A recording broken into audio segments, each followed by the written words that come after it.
இந்த ஆனந்தி ஏன் தான் இப்படி இருக்கான்னு தெரியல. கடைசி நேரத்துல போயிட்டு எல்லா விஷயத்திலயுமே கயல் கிட்ட சொல்லி அவளை போட்டுட்டு ப்ரெஷர் பண்ணிட்டுலாம் வந்து உட்காந்துக்கிட்டு இருக்காங்க. இவ்வளோ நாள் வரைக்கும் டைம் இருந்துச்சு.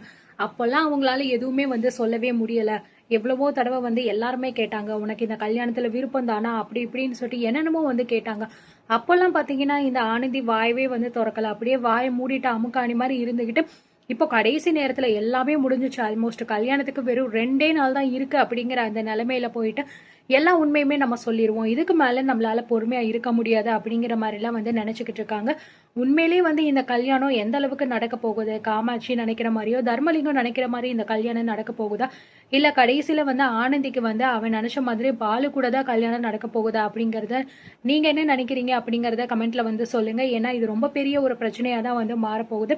இதனால கண்டிப்பா கயலுக்கும் எழிலுக்கும் ஏதாவது பிரச்சனை வருமா அப்படிங்கறதையும் இந்த இடத்துல பார்க்க வேண்டியதா இருக்கு. ஏன்னா எழிலோட பரம எதிரி அப்படின்னாலே அது பாலு தான். அதே மாதிரிதான் பாலுவுக்கும் எழில கண்டாலே சுத்தமா பிடிக்காது. அது மட்டும் இல்லாம தன்னோட ஆட்டோவையே வந்து எரிச்சவன் தான் வந்து எழில். இப்படி இருக்கும்போது இவங்க 2 பேரையும் சமாளிச்சு எப்படி இந்த கல்யாணத்தை கயல் நடத்த போறாங்க.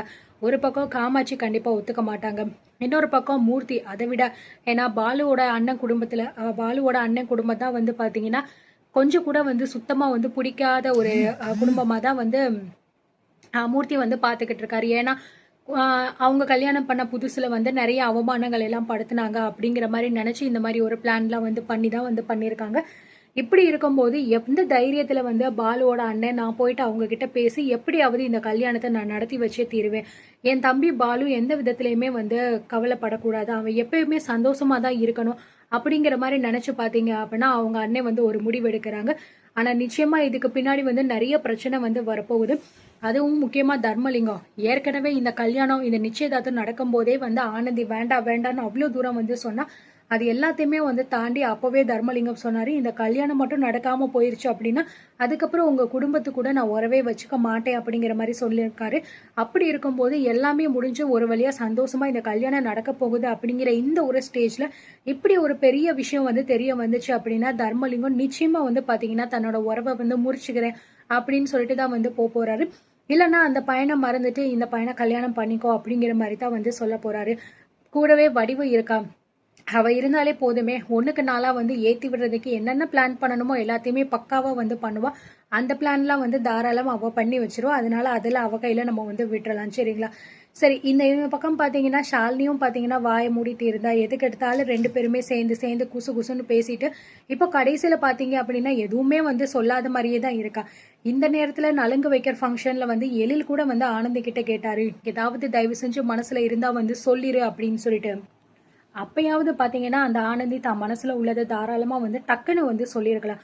ஏதாவது ஒண்ணு சொல்ல நினைக்கும் போதுதான் யாராவது வந்து அவங்கள வந்து கூப்பிட்டுட்டே இருப்பாங்க. இந்த மாதிரிதான் வந்து இப்பயும் வந்து நடந்துச்சு.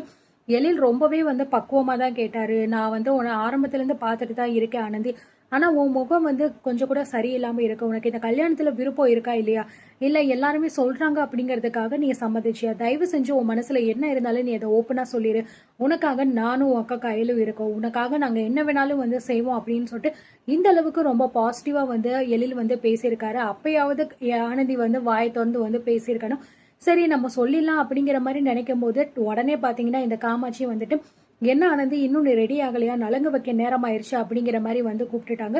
இதனால பாத்தீங்கன்னா எழில் வந்து ரெடி ஆயிட்டு வா அப்படிங்கிற மாதிரி சொல்லிட்டு வந்து கிளம்பிடுறாரு. அப்படி கிளம்பும் போது கூட வந்து டக்குன்னு எழில கூப்பிட்டுட்டு, மாமா ஒரே ஒரு நிமிஷம் உங்ககிட்ட நான் ஒரே ஒரு விஷயம் பேசணும், எனக்கு இந்த கல்யாணத்துல கண்டிப்பா வந்து விருப்பமே இல்ல, நான் வந்து வேற ஒரு பையனை லவ் பண்றேன் அப்படிங்கறத சொல்லியிருக்கலாம், அந்த டைமிங் கண்டிப்பா அவளுக்கு வந்து சொல்லியிருக்கிற வாய்ப்பை கொடுத்துச்சு, ஆனா அப்ப கூட அவ வந்து அதை எதையுமே சொல்லாம எழில் வந்து போற வரைக்குமே அப்படியே அவரை பார்த்துட்டே உட்காந்துக்கிட்டு அதுக்கப்புறம் பாத்தீங்கன்னா ரெடி ஆயிட்டு இங்க நலங்குல வந்து உட்காந்துட்டு கொஞ்சம் கூட விருப்பமே இல்லாம அப்படியே மூஞ்சிய பாத்தீங்கன்னா பாவமும் வச்சுக்கிட்டு வந்து உட்காந்துக்கிட்டு இருந்தா. அப்பப்போ லைட்டா சிரிச்சுக்கிட்டு இந்த மாதிரிலாம் வந்து பண்ணிக்கிட்டு இருந்தா. இதெல்லாம் வந்து அவளுக்கு தேவையே இல்லாத விஷயம். ஏன்னா அவ சொல்லணும்னு நினைச்சிருந்தா எப்பயோ சொல்லியிருக்கலாம். ஆரம்பத்துல பிரச்சனை அப்படிங்கறது வரதா செய்யும், ஆனா அது எல்லாத்தையுமே அவங்க சொன்னாதானே வந்து சால்வ் ஆகும். இன்னொரு பக்கம் பாத்தீங்க அப்படின்னா ஷாலினிக்கு இந்த விஷயம் தெரிஞ்சு அட்லீஸ்ட் அவளாவது சொல்லுவாளான்னு சொல்லி பாத்தீங்கன்னா அதுவும் கிடையாது. அவளுமே வந்து சேர்ந்து சேர்ந்து அமைதியா இருக்கா. ஒவ்வொரு தடவையும் சொல்லும் போது ஏதாவது ஒரு தடங்கள். இப்போ ஒரு வழியா கடைசியில இந்த விஷயத்த சொல்லணும் அப்படின்னு சொல்லிட்டு நினைக்கும் போதுதான் என்னென்ன பிரச்சனை வரப்போகுது அப்படிங்கிற எல்லாமே வந்து நடக்க போகுது. உண்மையிலே வந்து ஆனந்தியோட கல்யாணம் ரொம்பவே பெரிய ஒரு பிரச்சனையில தான் முடிய போகுது. ஏன்னா இவ்வளோ தூரம் அவங்க தான் வந்து இழுத்து வச்சிருக்காங்க. ஒருவேளை ஆரம்பத்துல இத சொல்லியிருந்தா கூட, அந்த மீனாட்சி மேடம் கிட்ட எப்பயோ அவங்க சொல்லி, சரி நமக்கு நம்ம தங்கச்சிக்கு இதுல விருப்பம் இல்ல அப்படின்னா வந்து விட்டுருக்கலாம் அப்படிங்கிற மாரி சொல்லியிருக்கேன். நான் இவ்வளோ தூரம் கஷ்டப்பட்டு ஆளுக்கு ஆளுக்கு எவ்வளவோ தூரம் காசெல்லாம் வந்து சேர்த்து இந்த கல்யாணத்த பண்ணி எல்லாமே முடிவாகி இப்போ 2டே நாள்ல வந்து கல்யாணம் அப்படிங்கிற ஒரு நிலைமைக்கு வந்துருச்சு. சாப்பாட்டுக்கு, கல்யாண மஹாலுக்கு எல்லாமே காசு குடுத்துருப்பாங்க. இந்த நேரத்துல ஆனந்தி இந்த மாரி ஒரு விஷயத்த சொல்றது ரொம்ப தப்புன்னு தான் நான் வந்து சொல்லுவேன். ஏன்னா கஷ்டப்பட்டு ஃபேமிலில இருக்கிறவங்க இப்படி வந்து கல்யாணம் பண்ணி வைக்க போறாங்க அப்படின்னா, அது அட்லீஸ்ட் முன்னாடி சொன்னா மட்டும் தான் அவங்களால அத நிறுத்த முடியும். அந்த காசு எல்லாமே சேவ் பண்ண முடியும். ஸோ அதுதான் வந்து என்னுடைய கருத்த நான் வந்து சொல்லிக்கிறேன். நீங்க கண்டிப்பா வந்து என்ன நினைக்கிறீங்க அப்படிங்கிறத வந்து சொல்லுங்க. அப்ப கூட பாத்தீங்கன்னா கயல் வந்து லோட் பண்ணிட்டு தான் இருக்கா ஆனந்தியா. அவளோட ஃபேஸ் கொஞ்சம் கூட சரியில்லையே. ஏன் எதுக்காக இவ இப்படி இருக்கான்னு தெரிய மாட்டேங்குது. என்ன சொன்னாலுமே நம்ம கிட்ட எதுவும் சொல்ல மாட்டேங்கிறாளே அப்படிங்கிற மாதிரி வந்து ரொம்பவே யோசிச்சுக்கிட்டே இருக்காங்க கயல். சரி இதுக்கப்புறமும் நம்ம வந்து அமைதியா இருக்கக்கூடாது. எதுவா இருந்தாலும் நம்ம போய் கேட்டலாம் அப்படிங்கிற மாதிரி நினைச்சிட்டு கயல் வந்து பாத்தீங்கன்னா ஒரு முடிவு எடுக்கிறாங்க. நலங்கு ஃபங்க்ஷன் எல்லாம் நல்லபடியா வந்து முடிஞ்சிருது. தர்மலிங்கமும் கரெக்டான டைமுக்கு வந்துட்டு நலங்கு எல்லாமே வந்து வச்சு முடிச்சிடுறாங்க. சரி ஒரு வழியா ஃபங்க்ஷன் எல்லாமே ரொம்ப நல்லபடியா முடிஞ்சிச்சு அப்படின்னு சொல்லிட்டு காமாட்சிக்கு ஒரு பக்கம் ரொம்ப சந்தோஷம். ஏன் அப்படின்னா தன்னோட மக வந்து ரொம்ப பெரிய ஒரு வீட்டில் வாழ போறா. மீனாட்சி மேடமும் சொல்ல வேண்டாம், அவங்க ரொம்ப நல்லவங்களா தான் இருக்காங்க. ஏன்னா மற்றவங்கள மாதிரி அவங்க கிடையாது. தேவிக்கு அமைஞ்ச மாமியாரா இருக்கட்டும், இங்க கயலுக்கு அமைஞ்ச மாமியார் அவங்கெல்லாம் பார்த்தீங்கன்னா ரொம்ப மோசம். அதுக்கு மீனாட்சியை பொறுத்த வரைக்கும் எவ்வளவோ நல்லவங்க. தாராளமாக அவங்க வீட்டில் ஆனந்தி வந்து வாழ போனா ரொம்ப சந்தோஷமா இருக்கா. ஆனா என்னன்னு தெரியல, பாலுவை லவ் பண்ணிட்டா. ஸோ வேற வழி இல்லை. இப்போ அவளாலையும் மறக்க முடியல. பாலுவும் அதே மாதிரி ஆனந்தியை வந்து மறக்கவே முடியாம ரொம்பவே கஷ்டப்பட்டுட்டு தான் வந்து இருக்காரு. சரி இருந்தாலும் ஆனந்தி நல்லா இருக்கட்டும் அப்படிங்கிறதுக்காக பாலு எல்லாத்தையுமே மறைச்சு மறைச்சு தன்னோட அண்ணன் கிட்ட எதுவுமே நீ பண்ண வேண்டாம் அப்படிங்கிற மாதிரி சொல்றாரு. அது மட்டும் இல்லாம ஆனந்தி யார் அப்படிங்கிற உண்மையை கூட வந்து பார்த்தீங்கன்னா அன்னைக்கு தான் வந்து பாலு வந்து சொல்லியிருப்பாரு அவங்க அன்னைக்கிட்ட. ஆனந்தி வேற யாரும் கிடையாது, கயல் அண்ணியோட தங்கச்சி தான், அதாவது மூர்த்தி மாமாவோட தங்கச்சி தான் அப்படிங்கிற மாதிரி சொல்லியிருக்காங்க. ஸோ இது ஏன்டா நீ முன்னாடியே சொல்லலை, சொல்லியிருந்தா நான் எப்பயோ இதை பேசி நான் சரி பண்ணியிருப்பேனடா அப்படின்னு சொல்கிறாங்க.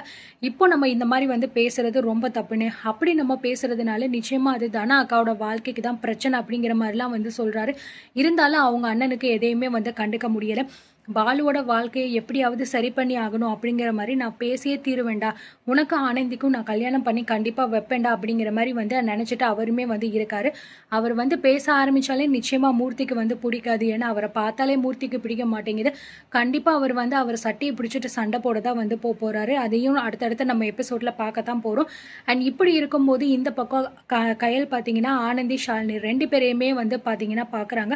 2 பேருமே வழக்கம் போல ரூம்ல உட்காந்து பேசிட்டே இருக்கும்போது உள்ள வர்ற கயல் பார்த்தீங்கன்னா, உங்க 2 பேரையும் பார்த்தா எனக்கு வந்து உங்க 2 பேர் மேலேயும் சந்தேகமா இருக்கு. நீ என்னதான் உன் மனசுல நினைச்சுக்கிட்டு இருக்க அப்படின்னு எனக்கு ஒன்றும் தெரியல ஆனந்தி. எப்பயுமே ரொம்பவே சோகமா இருக்க, எதுவும் சொல்ல மாட்டேங்கிற. எனக்கு இன்னைக்கு 2ல ஒன்று உண்மை தெரிஞ்சுதான் ஆகணும் அப்படிங்கிற மாதிரி கயல் வந்து கேட்க ஆரம்பிக்கிறாங்க. இதனால 2 பேருமே திரு திருன்னு முழிச்சுக்கிட்டு இருக்காங்க. சரி என்ன நடக்க போகுது அப்படிங்கறத நம்ம அடுத்து பார்த்து தெரிஞ்சுக்கலாம்.